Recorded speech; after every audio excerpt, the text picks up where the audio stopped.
Neyimdere karışmaydı olmasın. Koydun nasıl? Yine karışma otta var. Sen nasıl bedeliydi sen? Anlatın hala söyle. Torsana orar. Da doğru ottan torsan iyi o. Oraya çıkmadı sen oynamadan. Torsan iyi oraya. Şeydi kapı usta. Da. Bir morkop çok iyi.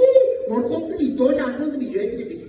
Kim tumla çeşit? Ha orada ben ana bir üstü öyle demiyorum.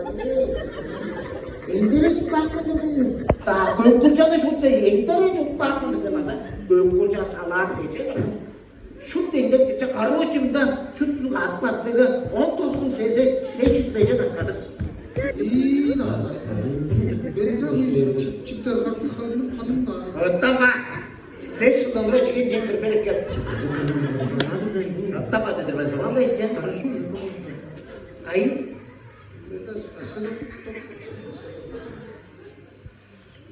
Nó mê này, sao biết đấy? Chả sao mê này chụp thằng. Anladıktan sen verin mi? Ama Allah itu rezil bir gitmiş kalan çocuklar zaten. Bir kişi produktlar. Sen ana benim ağzımda çalap ana benim. Engel şu açıkta oturup bakın iyi bir şey. Sen ana. Senin ağzında ne oldu var bilmezsin ya. Ülkede sen çok Onda 11 bin maskara dedi, 11 bin vurmak ses başkan. Dönme tövbe bildin mi? Kayparsın sen. Tövbe Gene kalımla tanışmadı. Amca işi bana ne kıldı canım ha? Tülü şu orada duruyor yerden tanıştırın. bir de ne? Ya bu kaçak ben artık çocukluğuna verir mi? Sen yersin ben bir şey. Çok aşkına seni gitmez olan senin çorap bir şans diyor. Olsun canım aşk dedim. Ben size boşum ben de deşme ya. Mandas. İyi mi o? Mutsuz bıraktın ha dedi. İyi o tüyüşte güncellen de gördüm ha. Arayızda payın geldiğini kavraktandır. Ana parça koyun tüyündür ki.